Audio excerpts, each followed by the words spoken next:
Hey guys, welcome back to Waters Family Homestead. This is Michael and that is Sparky. I just freshened his water and refilled his feeder. Never did get empty, but it's completely full. I've got the baby chicks and the baby turkeys out. Let's see, they'll probably run when I get closer. But there's 1, 2, 3, 4, 5, 6, 7, 8, 9, 10, 11. So all the baby chicks are out. Of course, they don't move around a whole lot. And all 3 baby turkeys are there. So I've already filled up all 3 feeders. And what I've started to do, the Cornish cross don't seem to care for the scratch feed.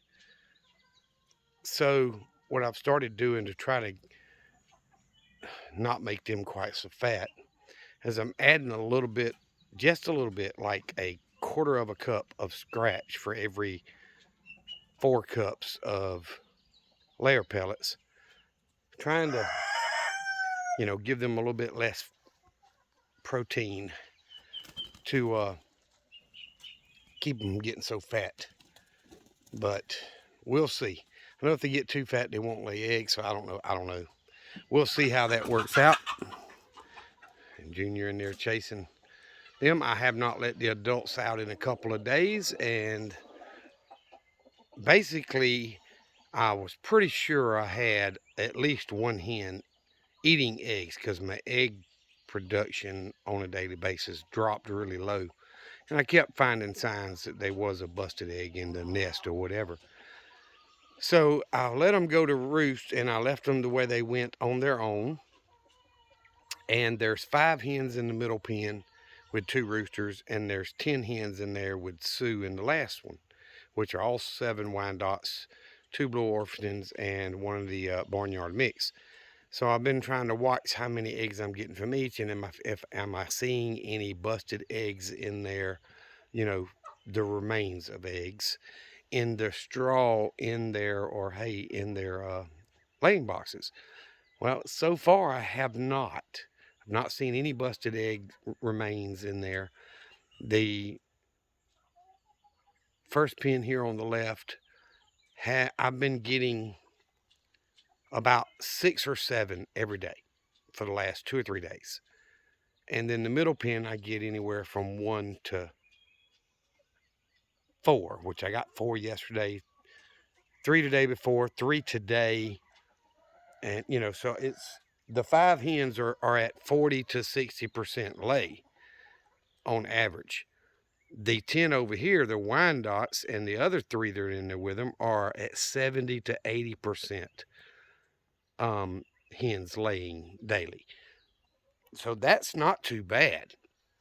But this 40, 10 to less than half laying over here is just not going to cut it. So I need to figure out which hens are laying, which ones are not. I'm pretty sure that barnyard mix hen has been laying pretty regular. So apparently I've got some blue orphans that just aren't laying like they're supposed to. And I'm trying to keep them separated long enough that I can hopefully determine which ones are laying the best. And I know the 7 Wyandottes will give me 7 eggs if I put them by themselves in a pen. I've had it happen several times. I get 6 or 7 just about daily with them. Every now and then I'll have a 5, but mostly 6 and 7 a day. I just wasn't sure which ones was eating the eggs. So I'm not sure that I've got that problem right now. But I'm going to leave them locked up for another day or two and, see if I see any more signs of them eating eggs. If I find a hen that's eating eggs, I'm going to try what another channel I watch did, which was try to fill one with mustard and leave it in there because they don't like mustard. So hopefully they'll bust it open and go, ooh, I don't want to eat this. And that'll break them from eating the eggs. And also another trick is to put a golf ball in there. They can't peck and break the golf ball. So I may do that. Just to try to break them, if I can identify which one, break them from wanting to break the eggs and eat them. So we'll see how that goes. But the 11 remaining Cornish cross seem to be doing pretty well. They're all a little overweight in my opinion. Their turkeys are growing a little bit, but they're not growing nowhere near the rate that the chickens are. So you see all three of them back there at the fence. See if I can zoom in and get y'all a better shot of them. They are a quarter of the size of most of the Cornish cross. Now, there is a Cornish cross right there that's kind of small compared to the rest, but he's still, you know, 50% bigger than the turkeys. So the turkeys are getting a little bit more adventurous as far as coming out of the pen, and so are the Cornish cross there. Yesterday I had them spread out all over the scratch or the chicken run, but they're still not really that active as far as moving around, and it just may be the breed. Don't think I'll ever buy that breed again. So I feel like the blue orphans and the Wyandottes will be a year old about a week before Father's Day. So it's not far from them being a year old. And honestly, they're all old enough to butcher, but I want eggs, so I'm not going to butcher more right now. And if I do butcher, it's probably going to be the hens that I identify as not laying very well, or if I can figure out one of them's eating eggs, then that one will definitely get butchered. But the Cornish cross, I mean, I figure in another 3 months, these things are going to be big enough to butcher and put in the freezer. But we'll see. I've been collecting my blueberries off the blueberry bushes. The second one doesn't have any that's quite ripe to pick yet.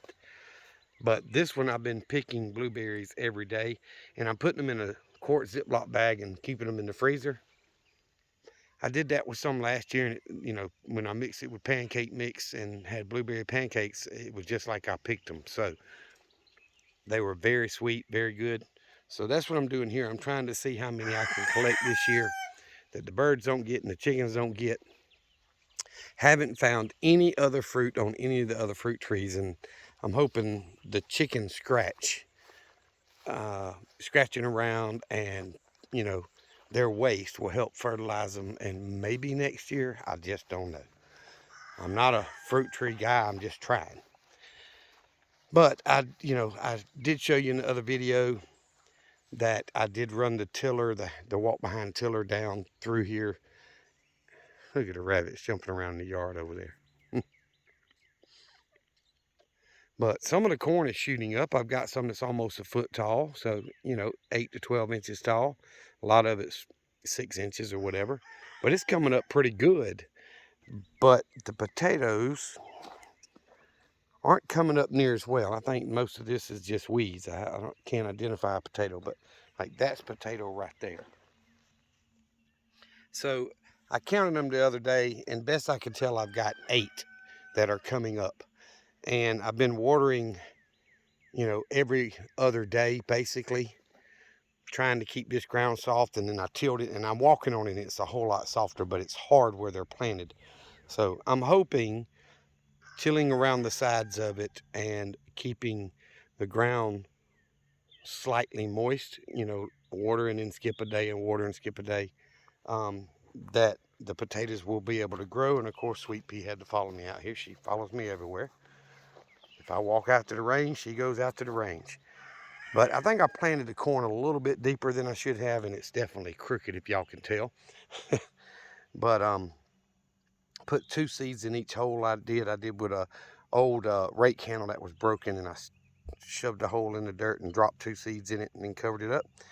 And I think I'd done it way too deep because it was broke off and it was pointy. I should have done, an inch or 2 deep with a blunted end.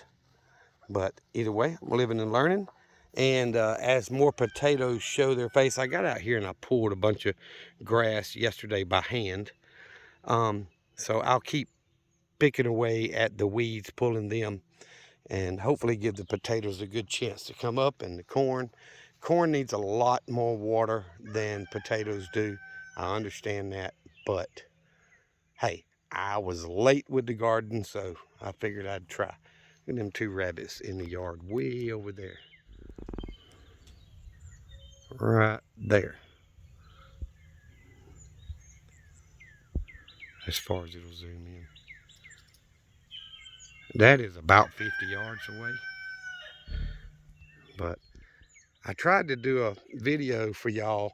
I came out right before dark one evening, and there were 6 rabbits around the garden area here and out there. I mean, all within 30 yards of where I was standing. And they didn't run, they just kind of stay away from me, but they don't take off running. So only 2 so far today, and I've had 5 out here quite a few times, but I'm gonna go inside and get my little Ziploc bag and come out and pick the blueberries that are ready to be picked and get off of here. So I was gonna get into some politics, but I'm gonna leave that off this video. Some of y'all like it and some of y'all don't. I think what you follow the channel for is the raising of the chickens and the turkeys and the cat and dogs and, you know, the garden. I don't think you get on here for politics much, but sometimes I just get fed up and have to say what's on my mind. So I'm gonna leave it off today. Yep, Blue Orphan trying to chase a rooster and Junior gonna get, I mean a hen, and Junior gonna get him. But y'all see this scratch feed on the ground right here. I've had these baby chicks out for the last couple of days, and I threw just a little bit of scratch out there on the ground. They've eaten, you know, half of it or less. They're not interested in that scratch feed. All they want is that fat layer pellets, and you know, want to sit there and eat and barely do any moving around. So I'm thinking I need to keep what I'm doing, keep mixing some scratch in there, because they will eat a little bit of it, and that'll give them something to eat where they're not starving. But I don't want them to get so freaking fat they can't walk. But the turkeys are starting to get a little of interest, and I'm glad to see that. I've been trying to go in there every few days and pick them up one at a time and hold them for a little bit, and, you know, keep them tame, because I've had people say turkeys get mean, and I understand they probably can, but I'm trying to keep these as friendly to holding as possible. They're not exactly liking it yet, but I hope if I continue doing that, I can keep those turkeys friendly, just like most of my chickens, you know, like Sue over here in the first pen. He'll let you pick him up and hold him and pet on him. But anyway, guys, I appreciate you watching the videos. Thank you very much. Please hit the thumbs up button if you like the content that I do put out there. I thank you for that. If you're not subscribed, please subscribe. It really helps me grow the channel. And as I get more livestock, more birds, you know, goats, whatever, then you will see all of that as it's coming down the road. I'm trying to grow my homestead just like many of you are, and we can all learn together. So if you've got comments and suggestions, put them down there. Send me an email. It's in the About Me section on the YouTube channel. And Rumble, it's the same email. Just send it to me. I appreciate y'all. Remember what I always tell you, Jesus loves you, and so do I. Y'all be safe. Be prepared.